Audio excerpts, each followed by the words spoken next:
Okay, I move that we come out of executive session. I declare, thank you, that we come out of executive session.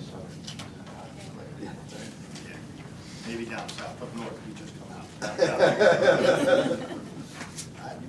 Easier, two of us. And we're flanking you. Evenly too, all right. I declare we come out of executive session. Okay, action items. Approval of policy 6060, attendancy and truancy. Motion Move acceptance. by John, second Second. by Ellen. Do you have any comments? Yeah. We combined attendance and truancy, so it replaces 6006 and 6210. So 6006 and 6210 is in one policy. 6006, yes. Any discussion? Yeah, can you explain the, what's going to happen now if a student is, misses more than 6 days of classroom time? What do you mean? Well, Did you read the policy? I read it, I'd like for you to explain it to me, I don't quite understand.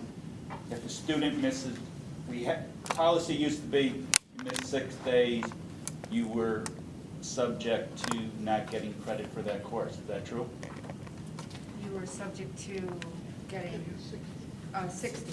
You couldn't get above a 60, a grade of 60. Okay, and a 60 is failing, right? Yes. Okay, so now you're gonna have a policy that if you miss more than 6 days, you can still get a passing grade, is that correct? Technically, yes. Technically, yes. Okay, well then, technically, I'm gonna vote it. Okay, we have a further explanation. Andrew, the state of Connecticut is moving towards mastery of a subject, like with the Common Core, the state Right. standards. Mastery of those standards shows competency of a student's academic achievement rather than seat time. They're not counting the number of hours that a student is in a seat. If a student can demonstrate full understanding through a performance task, and that's how their grade or on a rubric, what it will demonstrate, they'll pass. And then, But it's also not saying that if a student misses that many days, that no attention is going to be paid that student. yeah, I understood that part of it. Okay.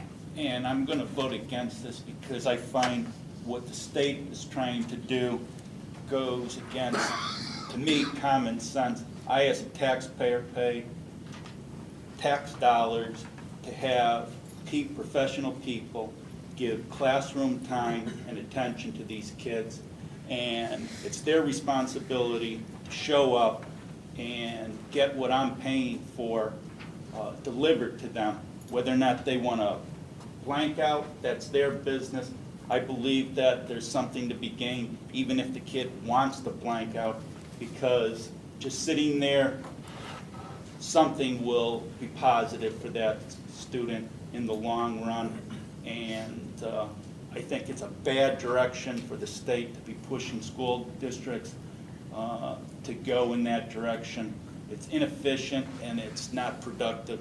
So it's not anything against the board, it's just not the direction I, as an individual, want to see public school going. Thank you. Mr. Reardon. I think this is one of these policies where teachers especially being passionate one way or the other, you probably never get an agreement on this thing. But my way of thinking is if I can miss 10 of your classes and carry an 80 average, I should get an 80. If you're giving me a grade for what I know for your class, that's what I should get.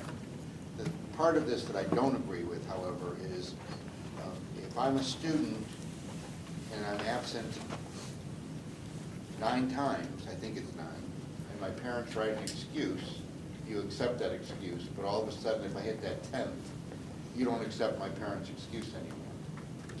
Now it's got to be from a doctor or somebody else. And I just feel that if a parent's going to write an excuse, who are we to say whether they're telling the truth or lying or whatever, they're writing an excuse for their child. And so that's the only part that I have a problem with, you know. I'm not gonna vote against it, but I just think we start getting into the minutia of, you know, and from the paper, if it's true, I read it only affects about 39 kids we're talking about. Is that true? That's what the paper said, approximately 39 students this affects. This year, it's Out of about 1,000, I mean, we're creating quite a policy for 39 kids. But that's it, that's the only thing I have a problem with. Ellen, or if you want to. The only thing that I had was, I'm not sure why the written note is required to follow up with the verbal phone call. Because it seems like the majority of issues arise when the parent forgets to write the note, but they did properly call the students out, or the note doesn't arrive at where it's supposed to match up to the phone call. It just seems repetitive to me. I would have preferred to see just a phone call, and if the school has a question on whether it's really a parent calling, then they could contact the parent. But it just seems repetitive, and I think you're getting a lot of unexcused that were actually excused because the note didn't follow up or get to where it needed to go.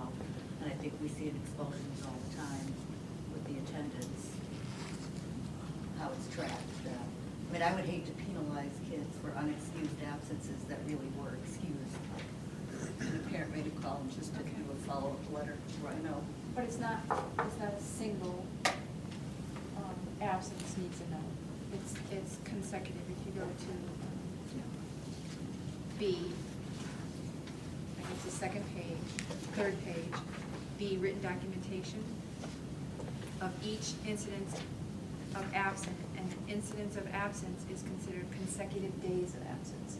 So if they're out consecutive days, then they need a note for each incident of those consecutive days.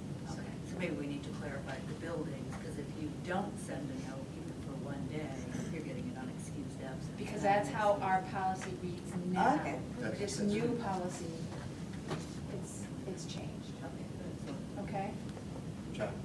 Yeah, I think sometimes phone calls are made by people other than parents. Granted, notes can be sent in by people other than parents too, but I think if you have the double requirement, it doubles your chances of catching people. Mr. Rader's entirely right about teachers and the difference among the way they would want to deal with discipline like this in attendance.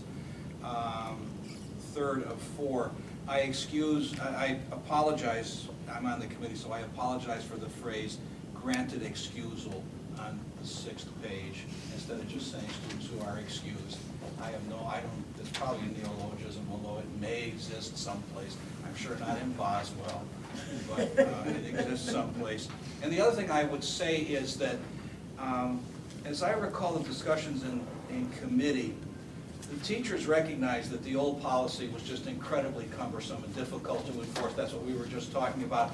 This is a policy that, even though in some ways it seems to be easier, for whatever that means, it's enforceable or more enforceable from the teacher's point of view, and therefore a more desirable policy.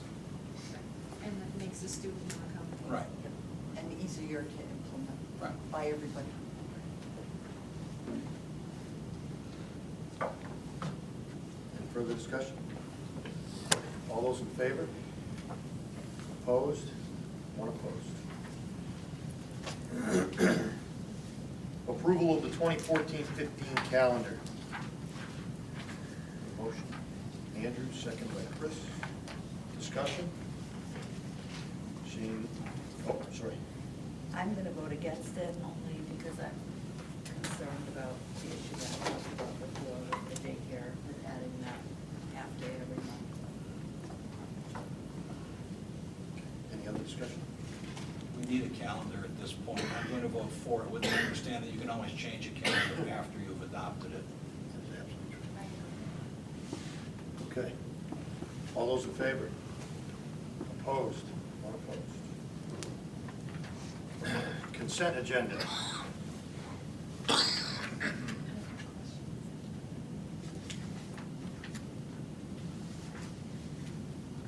Who'd like to make a motion? Chris, it's your hand. Move to accept. Okay, do I have a second? Dan? Discussion, Ellen? This spring intramurals again, at the middle school. Spring intramurals on the consent agenda. It probably is for the. Right here, Yeah. it's It's, coach, yep, spring. Yeah, Yep. yeah. The coaches. This one, it's, right after the policy 606. Oh, okay, all right, you're in the content of the. Yeah, I'm sorry. on the, you don't have it. No, we have a blank page. I have it.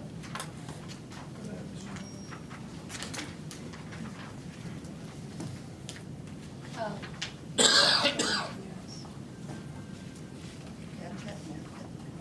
Do I see mine? It's just the coaches that oversee it. oh, I don't have it. It's the teachers that oversee the intramural sports.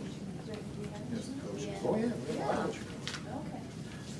We set a limit, but we do have a, we set a limit to how much, but we've had it for the past few years.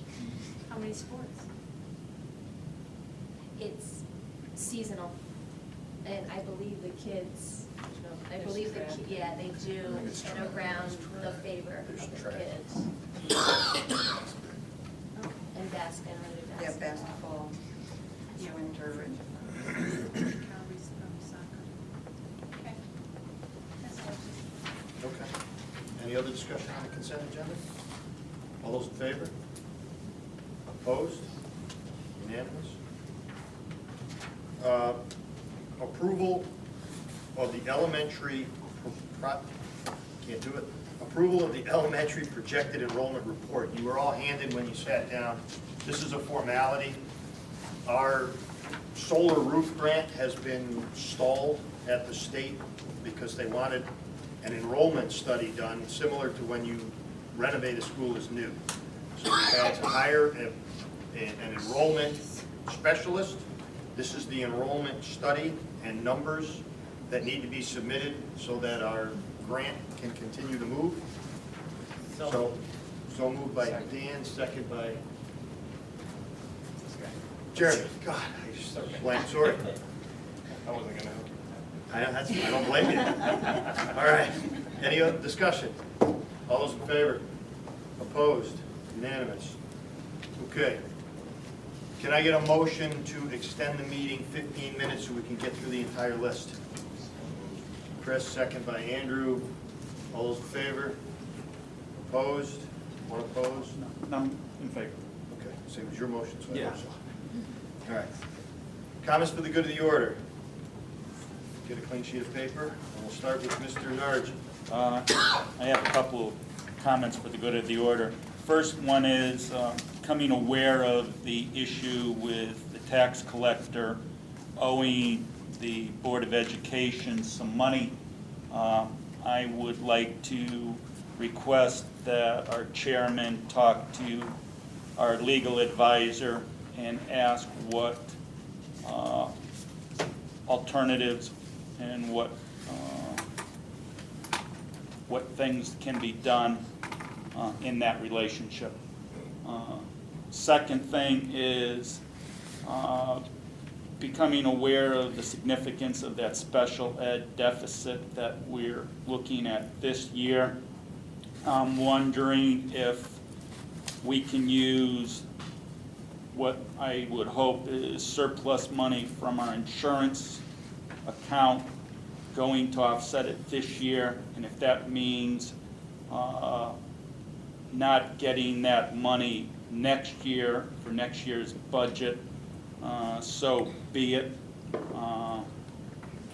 But I'm definitely very concerned about the legal and economic repercussions of our special education deficit.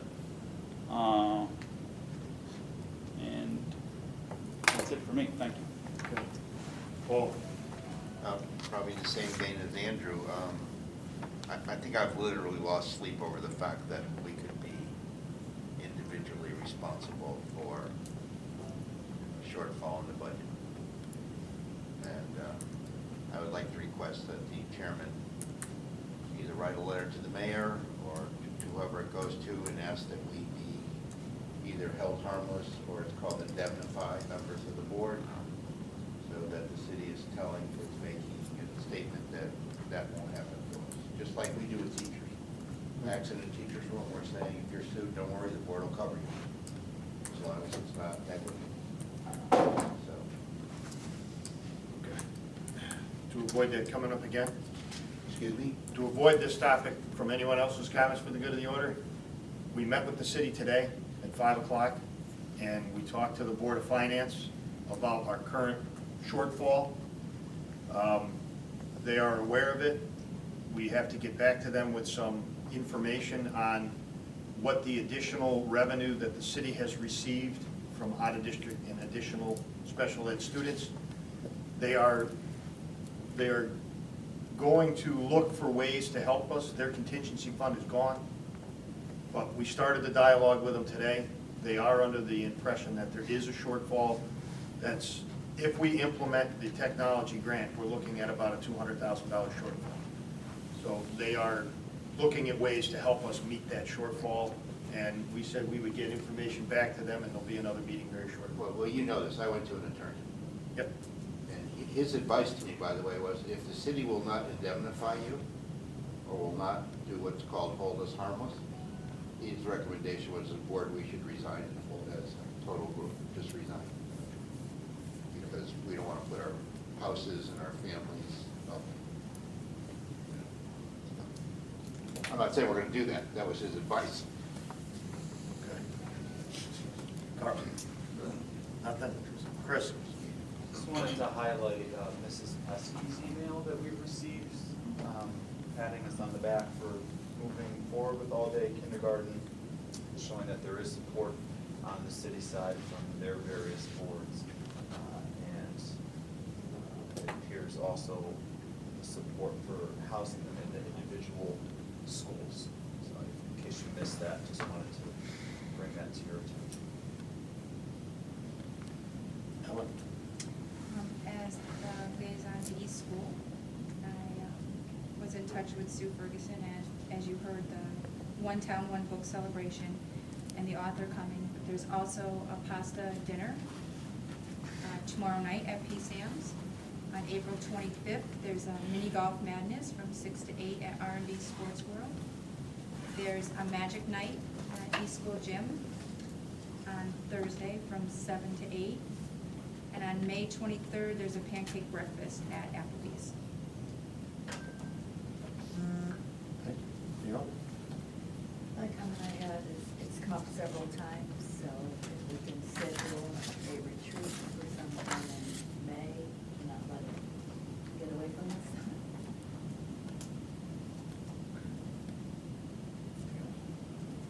Okay. Jeremy? Also, Dan? I would just like to urge the administration to please either allow the board to sit down with them and figure out a way to get the technology contract finished, but we voted in October to accept an RFP, and as of today, there is still no technology contract issued.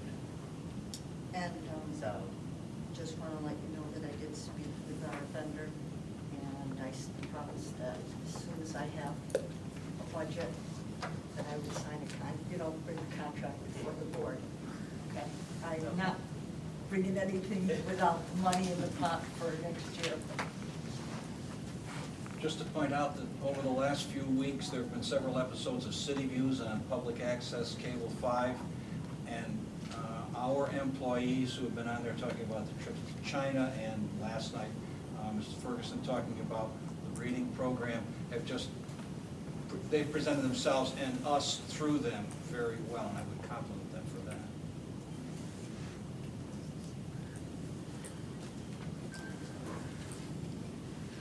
Sure. Okay, and if you check Tuesday nights, 7 o'clock, we now have Triton Public Schools on cable television, and you can just see highlights of things that are going on in all 7 schools across the district, and it's pretty much students doing what they do best. So turn in. What time is it? 7 o'clock on Tuesday nights. 1 hour on cable. On cable? Channel 22. Channel 22, the same one that broadcasts. Right? Yep. Little plug for that. All right, I would like to thank Board Member Fona for going and giving a report from her school, being the liaison. I'd like to see more of our board members get to that. Committee reports, personnel. We have not met since our previous meeting, but we have one meeting scheduled coming up for May 14th. We will also be looking to add an additional meeting before that for the express purpose of reviewing administrative contracts for non-bargaining unit members, as well as putting together the superintendent's contract to bring forward to the board for the next meeting. Policy. We had a nice discussion on fundraising policy. I'm still reviewing the bylaws. And the third one was wellness. We need to have those, what are they, committees set up within the schools? And, Advisory, well, something? no, the state allowed us this year to combine safety and school culture, and so principals, given everything else, do not have to have their final plans in until June 1st, because then they're due to the state. So once they have that together, we'll know who their committees are, and it'll be.